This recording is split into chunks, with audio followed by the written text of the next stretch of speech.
Threads is blowing up and Elon wants to sue, but if he missed this one thing, he may not be able to.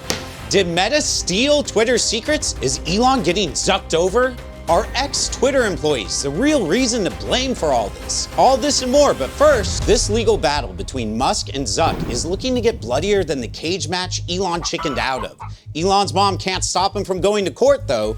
Which shady billionaire will end up on top? There's so much juicy stuff to talk about with this case, so let's bring everyone up to speed. So Elon Musk puts his money where his memes are and buys Twitter for $44 billion.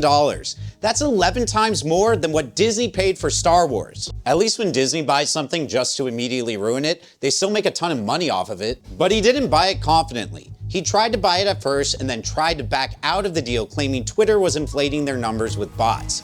Twitter threatens a lawsuit and forces Elon Musk to buy the platform. Now the reluctant owner of Twitter, Musk promised to make the company more profitable, shake up the industry, and revolutionize Twitter. And in doing so, he gutted the staff by 80%. Since then, Twitter has lost users and advertisers over controversial decisions, like monetizing the blue check system. People were buying blue checks and impersonating celebrities and brands. This was so effective, Twitter trolls were able to bully the price of insulin down. But Musk claims Twitter usage is at an all-time high, stating, "I just hope the servers don't melt." With only 20% of your employees left, I'd also be worried about your servers melting. Look, I'll be real with you guys. I only have like 1,000 followers on Twitter.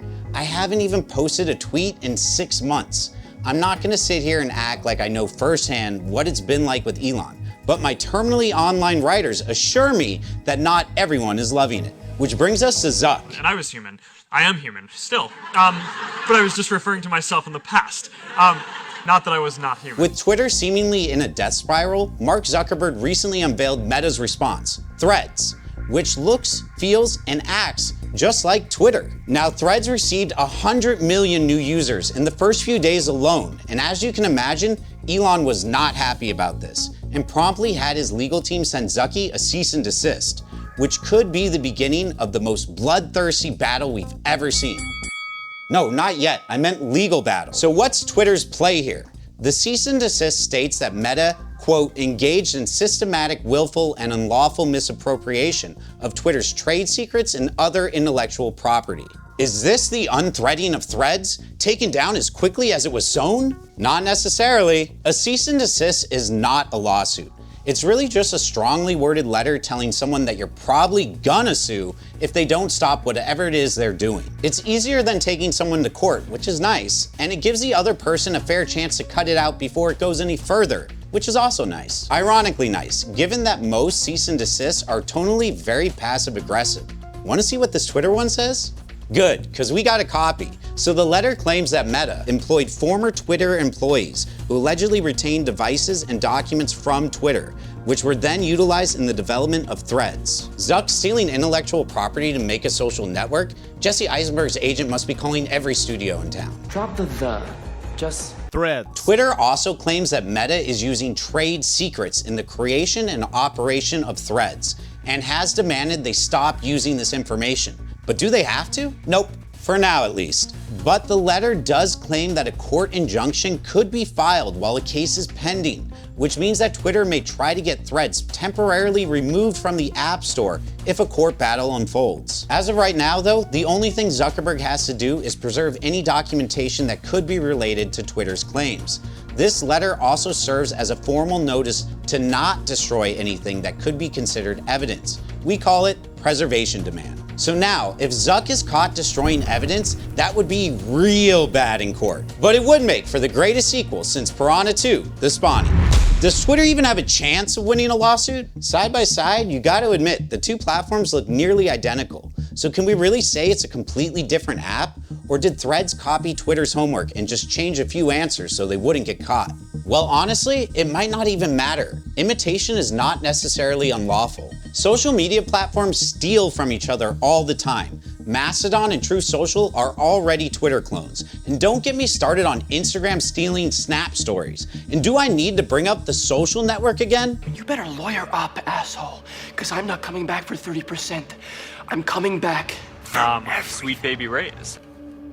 But hey, it's not fair to only go after Zuck when Elon himself was also accused of attempting to clone Twitter before it was even cool. Remember back when he wanted to access large amounts of Twitter's data to ensure there was no bot issues? Well, Twitter's lawyers claimed that he was actually trying to gain access to this data in order to make his own Twitter clone. But these are just allegations. To his credit, Elon does have his name attached to a lot of successful ventures. However, critics are quick to point out that he bought his way into these companies after they already found decent success on their own. Can't hate the player for investing in smart games though, no matter how bad they are at actually playing it. Oh wow, another stolen tweet. Good job, Elon. You, sir, win the internet for today. Oh wow, thank you, Mike. Would you put it on the fridge with the others? Oh, no. Point is, while copying ideas may look bad, it's not always a lawsuit. Yeah, you can't call a similar app Better Twitter. That would likely be trademark infringement. And you can't use the same algorithm or code. That could be copyright infringement. But Elon doesn't have intellectual property rights on the concept of microblogging. That's almost as stupid as when the Fine Bros tried to trademark the word react. What's a Fine Bro? Are people gonna get that reference? Promise you they will. Okay. Right now, it's unclear what trade secrets Twitter claims Meta stole, and a lawsuit may ultimately hinge on that. What even is a trade secret anyway? Well, trade secrets are secret practices and processes that give a company an advantage. Think about Google's algorithm and Coca-Cola's recipe. Those are trade secrets. They could patent those ideas, but then they would become public knowledge. They don't want people being able to look up the patent for Coca-Cola just so they can make it at home, right? So instead, they keep it a trade secret. That way, no one knows specifically what you got going on driving your success. So how does Twitter prove they even had trade secrets stolen? Well, first they need to prove two things. One, Twitter would need to prove that the information in question gives Twitter a business advantage over competitors, only as long as it remains a secret to them. And two, they must take reasonable efforts to keep it a secret. And well, everything that makes Twitter Twitter is pretty much public knowledge. Like we said before, imitation does not necessarily mean unlawful. And there's no law that says you can't reverse engineer a trade secret. Probably doesn't help that Elon released part of Twitter's source code to the public. As far as ex-employees maybe sharing trade secrets, well, Twitter would still have to prove they made reasonable efforts to prevent their secrets from being leaked in such a fashion. Well, hang on. Aren't NDAs and non-compete clauses the employees surely had to sign reasonable efforts? Which raises the question, was it illegal for Zuck to hire all those ex-Twitter employees? Did it violate Twitter's intellectual property? After Elon took over, he cleaned house with massive layoffs, which meant Silicon Valley saw an enormous rise in tech bros looking for work. Daddy Zuck comes in and scoops them all up. The cease and desist literally states, these employees previously worked at Twitter. These employees had and continue to have access to Twitter's trade secrets, and that many of these employees have improperly retained Twitter's documents and electronic devices. Twitter claims Meta deliberately assigned these employees to develop, in a matter of months, Meta's copycat Threads app. Oof, that still reads passive-aggressive, but let's break this down. 1. Hiring old employees does not equal stolen intellectual property, because workers are not intellectual property. 2. Meta also responded with, hey man, none of these employees worked on Threads at all. We kept them apart like peas and potatoes on Thanksgiving, or me and my date at the 8th grade dance. 3. How about those NDAs and non-compete clauses?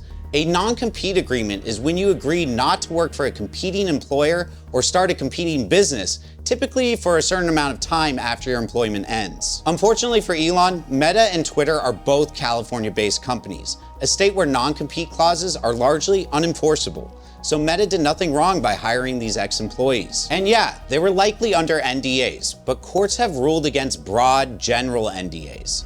Twitter would likely need to show evidence that they clearly told employees that specific information was a trade secret, or that they did their best to keep it from them. That could be tough. And 4, this whole stolen devices thing. A former employee claimed Twitter bricked the devices when employees left, meaning that you can't log into them. And after the devices were bricked, Twitter dragged their feet with getting the devices back. How are you gonna get mad at people for not giving back the devices you weren't taking back? Part of the problem with speculating right now is that we just don't know what evidence Twitter has. If they can prove all the necessary components, hey, maybe we have the showdown of the century. As it stands now though, all we know is a trial would be a challenging one. No matter who wins, they're both tracking my data just the same. So the lawyer in me is excited to see them battle in court, but the Mike in me hopes they knock each other out in the cage.